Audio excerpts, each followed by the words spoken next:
नित्यं गुरुं शङ्कररूपिणं यमाश्रितो हि वक्रोऽपि चन्द्रः सर्वत्र वन्दति।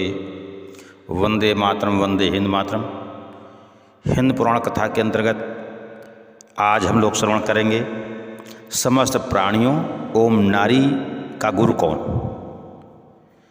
ब्रह्मा जी के सहित उनके पुत्र वशिष्ठ, अत्रि, अंगिरा, क्रतु, पुलह, पुलस्त्य, धर्म, भृगु, नैऋत्य, दक्ष प्रजापति, मनु व नारद आदि सनकादि ब्राह्मणों में तपस्या, ज्ञान, ऐश्वर्य, वैराग्य, यश, श्री, पराक्रम, चरित्र, दयालुता आदि आदि महान गुणों में सबसे बढ़ चढ़कर हुए रुद्रदेव अतः ब्राह्मणों के गुरु कहलाए। लघु माने छोटा, गुरु माने बड़ा, अर्थात अन्य ऋषियों में सब में ज्ञान में बड़े थे महादेव, इसलिए गुरु पद पर विराजमान हुए। रुद्रदेव ने ही समस्त ब्राह्मणों को अज्ञान अंधकार से ज्ञान प्रकाश की ओर ले जाने के लिए प्रथम शिष्य नारद जी के माध्यम से ब्राह्मणों को धर्म कर्म में प्रवृत्त किया।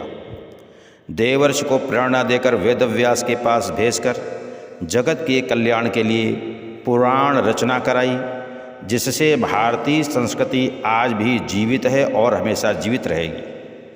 न जाने कितने यवन, कवन, राक्षस, दैत्य, दानव भारत में आकर अपनी अपनी विचारधारा जनता पर थोपने का कुत्सित प्रयास किया, किंतु सनातन धर्म की जड़ सत्यलोक से पाताल तक फैली है और नए नए आविष्कार होते रहते हैं इस धर्म में। इस मजबूत पुरातन सनातन धर्म को किसी ऋषि या देव दानों ने नहीं चलाया, बल्कि प्रथम पुरुष, महापुरुष, भौमा पुरुष, परम पुरुष भगवान नारायण ने स्वयं चलाया। धर्मम तो साक्षात भगवत प्रणीतम, अतः वरिष्ठो अखिल धर्मेषु धर्म एव सनातनः जायन्ते सर्वधर्मास्तु सनातनः सनातनः। संसार में जितनी अनेक विचारधाराएं उत्पन्न होती हैं, वो सनातन धर्म को सुन करके ही अच्छी अच्छी धाराएं प्रकट होती हैं। इस धर्म पर चलने वाले को दुख, त्रिविध ताप, दैहिक दैविक भौतिक ताप पीड़ा नहीं पहुंचा पाती, उसके पास दरिद्रता नहीं आ पाती। पाप, मृत्यु, ग्रह, भूत, प्रेत बाधा, अज्ञान, दुर्भाग्य स्पर्श तक नहीं कर सकता।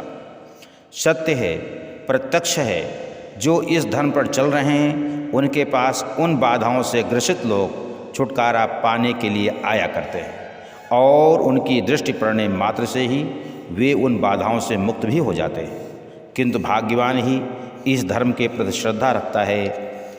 यो गुरु स शिवा प्रोक्तो, यह शिवा स गुरु ही स्मृता, अर्थात जो गुरु है वही शिव है, वही कल्याणकारी है, और जो कल्याणकारी है वही गुरु है।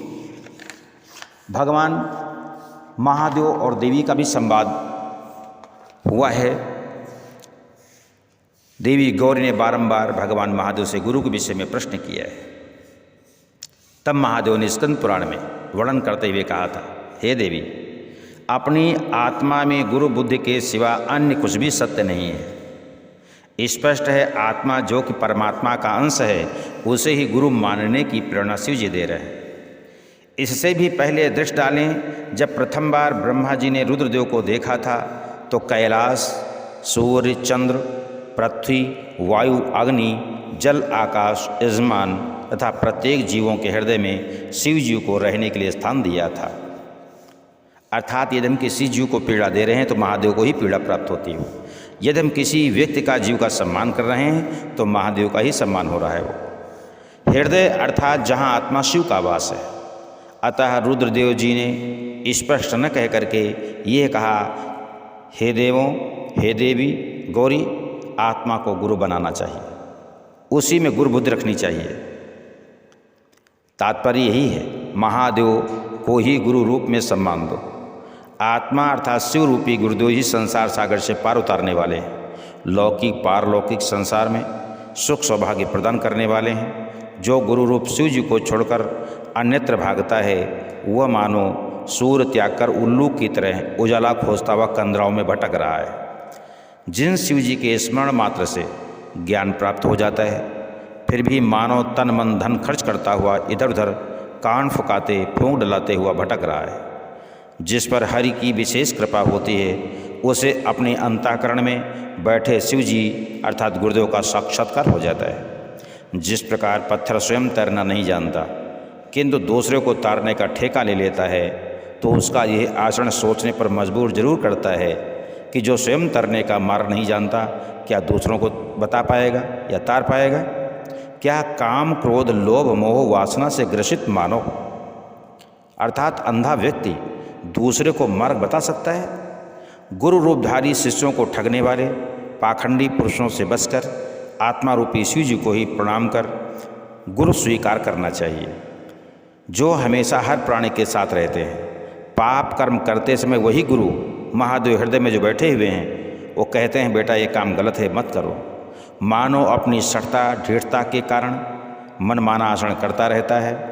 हृदय में बैठे हुए रुद्रदेव रूप गुरुदेव की आज्ञा का उल्लंघन करता रहता है और बारंबार नरक में गिरता रहता है। ऐसी स्थिति में कोई भी लौकिक गुरु क्या उसका कल्याण कर पाएगा?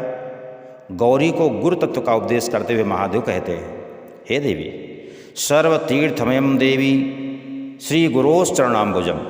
हे देवी शिष्य के लिए गुरुचरण कमल ही सर्वतीर्थमय है, अर्थात उसे किसी तीर्थ जाने की आवश्यकता नहीं, क्योंकि उसे तो तीर्थ जाने व सत्कर्म करने का फल गुरु सेवा से ही प्राप्त हो जाता है। स्पष्ट है गौरी जी ने अपने पति शिव जी को ही गुरु माना, अतः नारी के लिए उसका पति ही गुरु है। पति एको गुरु स्त्रीणाम गुरुवो बहवा सन्ति शिष्य वितापहारका तमेकम दुर्लभम मन्ये शिष्य हृताप हारकम। हे देवी शिष्य के धन को अर्थात नारी रूपी शिष्य के लाज रूपी धन को अपहरण करने वाले बहुत से गुरु अर्थात पति हैं, किंतु शिष्य अर्थात पत्नी के हृदय का संताप हरने वाला गुरु दुर्लभ है, ऐसा मेरा मत है। पत्नी रूपी शिष्य के लाजशील ब्रह्मचर्य रूपी दौलत को लूटने वाले सभी हैं, किंतु उसके बदले हृदय का संताप दूर करने वाले संसार सागर से पार उतारने वाले बिरले ही होते हैं।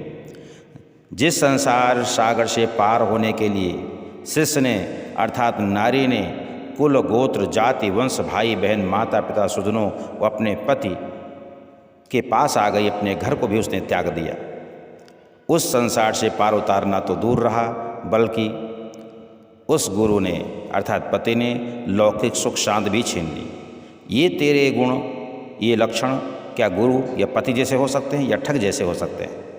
अतः महादेव का इशारा है कि ऐसे पति को अर्थात गुरु को स्वीकार नहीं करना चाहिए। जो प्रभु की भक्ति से रहित हो, कपटी हो, धूर्त हो, शराबी हो, नशेबाज हो, पत्नी रूपी शिष्य के सामने कुछ और पीठ पीछे कुछ और हो, तथा जिसमें मानवता न हो, उसे पति या गुरु नहीं बनाना चाहिए। भले ही उसके पास धन दौलत अनाप शनाप हो, क्योंकि उसे धन के बल पर अपना गुणगान करने वाले चाहिए, न कि शिष्य चाहिए। उसे तो धन मद में भोग पत्नी चाहिए, न कि शिष्य अर्थात धर्म पत्नी चाहिए।